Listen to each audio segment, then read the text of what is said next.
Halo semuanya, perkenalkan nama saya Muhammad Junior. Di video kali ini saya akan menjelaskan tentang reaksi eksoterm dan endosterm. Apa sih reaksi eksoterm dan endosterm? Definisi reaksi eksoterm. Reaksi eksoterm adalah reaksi kimia yang melepaskan panas ke lingkungan, artinya energi keluar dari sistem ke sekitar sehingga suhu di sekitar naik. Ciri-ciri terasa hangat atau panas, nilai perubahan entalpi delta H negatif karena energi dilepaskan. Definisi reaksi endosterm. Reaksi endosterm adalah reaksi kimia yang menyerap panas dari lingkungan, artinya energi masuk ke sistem dari sekitar sehingga suhu di sekitar turun. Ciri-ciri terasa dingin, nilai perubahan entalpi delta H positif karena energi diserap. Contoh pengaplikasian di kehidupan sehari-hari, eksoterm membakar kayu atau gas LPG,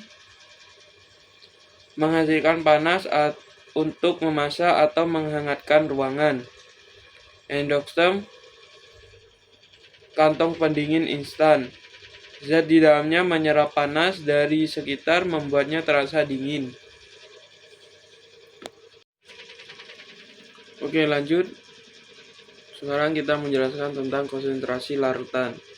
Apa sih konsentrasi larutan? Konsentrasi larutan adalah ukuran banyaknya zat terlarut atau zat yang dilarutkan dalam sejumlah pelarut atau larutan. Dengan kata lain, menunjukkan seberapa pekat atau encer suatu larutan. Pengertian dasar. Yang pertama, mol. Mol adalah satuan jumlah zat dalam kimia. Rumus yang digunakan seperti yang di atas ini. Yang kedua, molaritas. Molaritas atau M adalah jumlah mol zat terlarut dalam 1 liter larutan.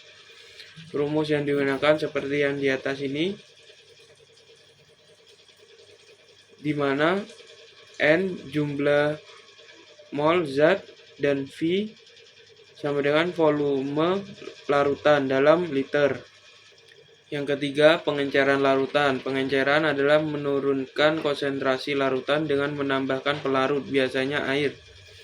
Rumus pengenceran seperti di atas, M1V1 sama dengan M2 V2, di mana M1 molaritas awal, V1 volume awal, M2 molaritas akhir, dan V2 sama dengan volume akhir. Contoh pengaplikasian konsentrasi larutan pada kehidupan sehari-hari adalah membuat kopi atau sirup. Penjelasan saat membuat sirup, kadar gula atau C6H12O6 dapat dihitung dengan satuan mol atau molaritas agar rasa selalu konsisten. Berikut contoh soal konsentrasi larutan. Yang pertama, mol. Jika 10 gram NaCl dilarutkan, Mr sama dengan 58,5 gram per mol. Mr ini airnya NaCl. Maka N sama dengan M per Mr. Kita masukkan 10 per 58,5 sama dengan 0,17 mol. Lanjut, kedua, molaritas.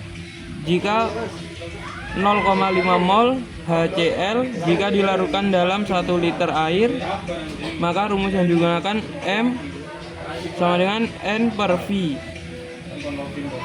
Langsung kita masukkan 0,5 per 1 sama dengan 0,5 M.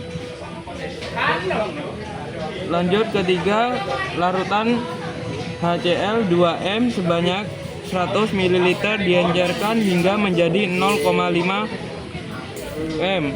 Berapa volume akhirnya?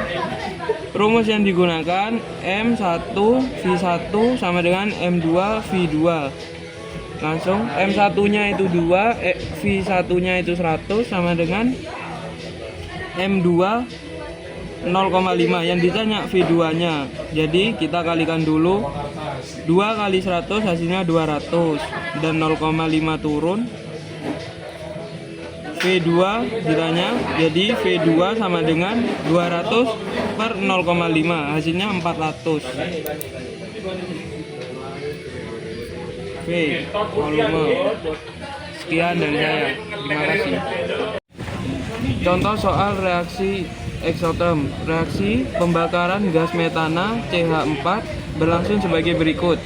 CH4 gas plus 2O2 gas persamaan CO2 gas plus 2H2O gas plus 890 kilo per joule. Pertanyaan 1. Apakah reaksi ini termasuk eksoterm atau endoterm? 2. Berapa energi yang dilepaskan jika 2 mol CH4 dibakar sempurna? Jawab.